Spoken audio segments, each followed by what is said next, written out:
In this video, I'm going to go over a trade that I've taken today before NFP, so I've not had to deal with all this kind of whiplash stuff. But I took $CAD short today, and I'm going to go over the reasons why. This is also to show examples of videos that are going in my course in terms of like trade examples. There's going to be forecasting.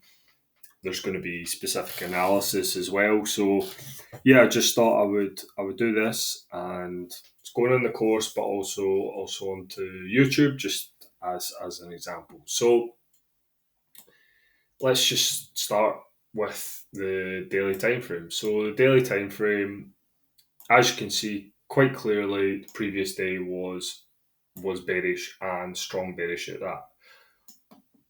But we are in an area now that it's becoming more and more likely that a pullback is going to occur. So therefore, if I'm still looking to go with the trend, I'm looking for sell high areas. So sell high areas in terms of the kind of immediate 4-hour time frame,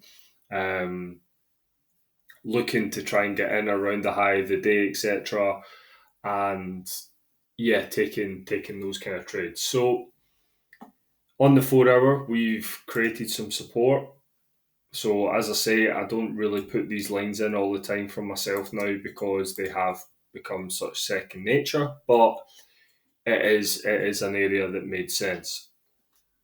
So this would obviously be your kind of main management point. Now I'm going to talk through the management points. I didn't quite get to management point 2 in this, which, looking at it now, what I'm going to write in my journal is obviously that NFP was coming, so like things will go into the area that is basically the best price for the people that move the market, because I don't really believe that the people that move the market are trying to manipulate prices. They're not trying to do that. They're just trying to get the best price that they can within the session without breaking higher time frame structure.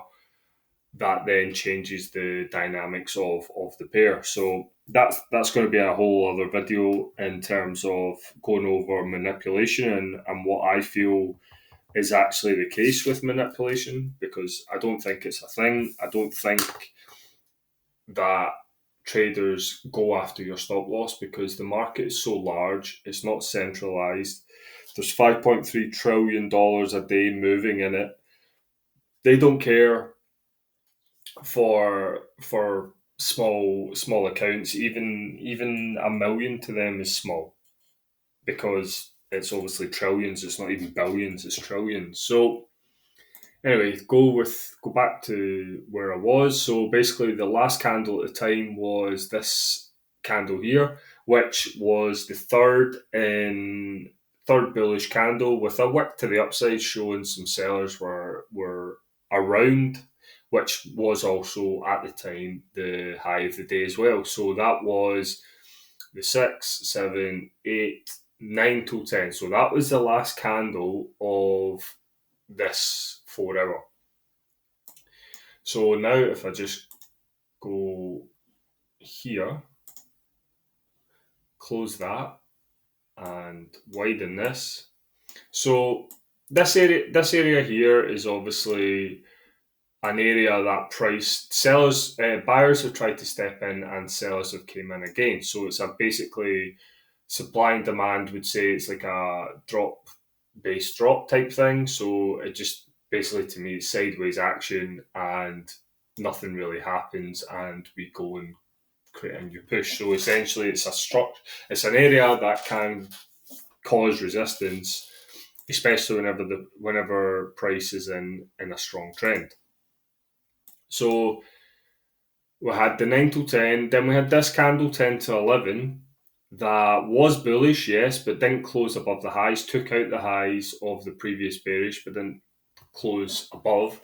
But the main stuff that I'm looking at is where it is in structure. So it's in this area that was resistance from the previous day. It's up at the high of the day. Like the high of the day is up here. This is the this grey line shows whenever the new daily candle started. So this is the low of the day. That at that moment in time, that was the high of the day. So I'm selling high automatically from that process, and then it's about, well, where is that sell high in terms of the other structure? So now if we go down to the 15-minute, what I was then seeing was, if I just take away this red line,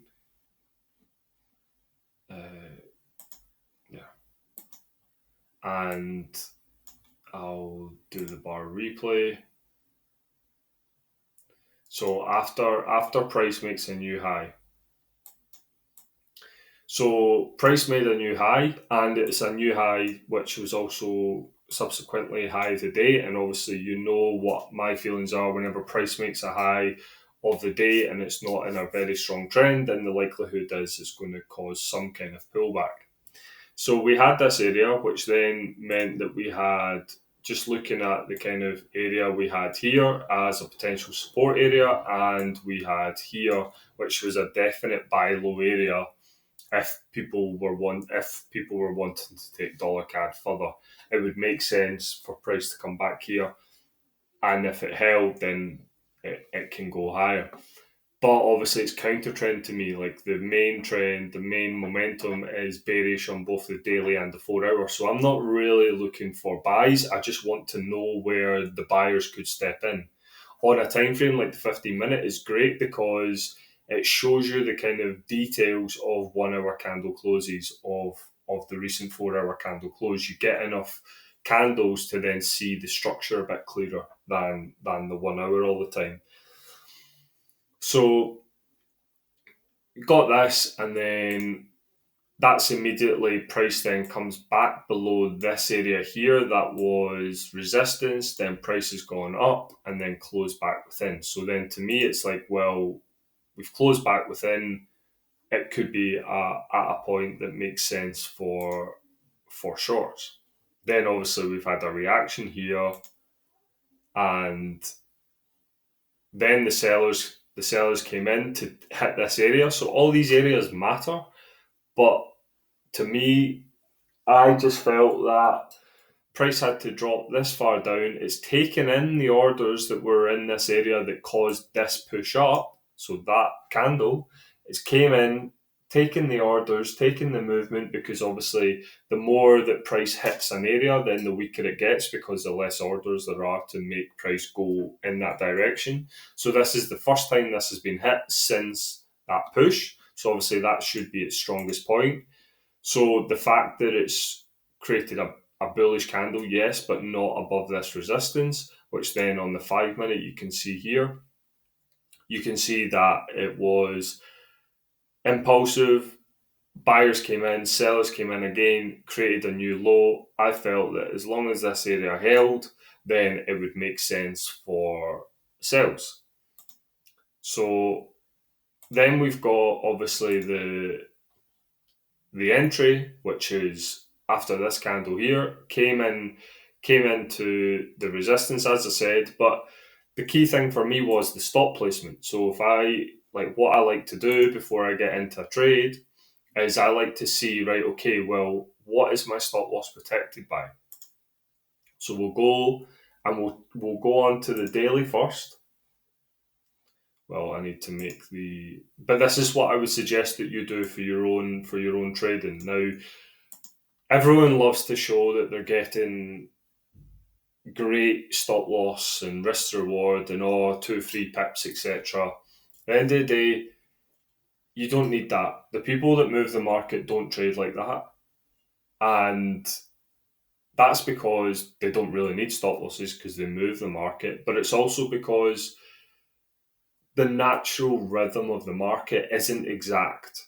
You do get breakouts, break back in of structure, which then in hindsight looks obvious, but actually whenever price is actually doing its thing, it's not. So for the daily, as you can see, at the time, I basically had the protection of the high of the day. Obviously, that's changed since the NFP, sorry. And then at the time on the 4 hour as well, I had the protection of the previous 4 hours candle, which obviously was the high of the day at the point. On the 1 hour, I had the protection of the previous 1 hour, which this is a reversal trade to me, but it's a reversal in line with the trend. So my minimum type of stop loss protection that I want is the current and the previous 4 hour and the current and previous 1 hour, which is obviously going to be the case whenever you're getting that 4 hour protection. And I would suggest that you do the same. I would suggest that you don't take reversals unless you can have that stop loss protection. It's a great filter to have, and it's a necessity in the way that I trade. Management points and stop loss levels are much more important in my eyes than an exact entry, because anything can happen in the market. Then obviously 15-minute, we had this candle here. I was quite happy that it didn't close beyond structure on the 5 minutes, so therefore I was happy to take the trade. Now, my management points. So let me just make it a bit bigger. So this was the entry candle off of here. I put my stop loss above the highs, and then a bit for pips. This area here, I just wanted to see again how the management, how the price kind of dealt with this area. It was an area that had caused reactions before, but obviously this main reaction, this one wasn't as big, so I was thinking, well, it should come, but it shouldn't really do too much. It shouldn't do more than what's happened here if it is to indeed continue down. And then the next kind of area was in here. So this is management point 1, management point 2, and the management point 3, which wasn't hit, was down in this area here, which is basically 1 hour support. Well, it wasn't hit whilst I was in the trade. It did eventually get there, but I didn't really want to be involved whilst NFP was going on. So then, just fast forward, I get the push, and then obviously you can see the reaction. The reaction is like, this is before I've even done the kind of hindsight trading in terms of going over this trade with you, that I've put in these levels just as I did whilst I was in the trade, whilst it was live.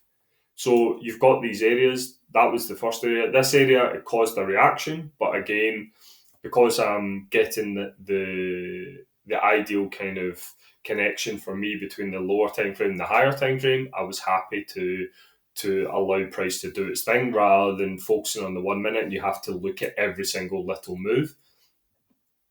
So we had this, then this area was showing me some kind of reaction. So I took a decent amount of profit here. And then we just kind of went sideways, went a wee bit down again. And as you can see, my main kind of TP3 wasn't hit because price wanted to go back up higher for the NFP. It basically gives the people in America, the US session traders, the best price of they're going to get for the session before the announcement, the news came. So obviously this was 1:15, 15 minutes before the news. And then obviously the main kind of move that I was looking for, which I thought maybe I could have got down in here before the news, but as you can see, the main move occurred anyway. I was out the rest of my position at break even before this. I'm not going to say that I stayed in whenever I didn't. But yeah, you can see that it went basically back to the lows of the day. So to recap, basically, stop loss protection. Look at the stop loss protection. Great stop loss protection for the type of trade that I was taking. Reversal, but with the higher time frame trend at highs of the day. Clear management points for the trade and not getting greedy no matter what percentage I put on the trade, no matter how many pips it is. I don't move the market. No one as a solo entity moves the market. because it's too big for that. So you just have to work with what the market tells you. Now, this is on the 5 minute, of course, but these areas matter for the type of trade that I was taking. And obviously, it's the same. If this was a 1 hour chart, you would say, right, this is an area that has caused a push up.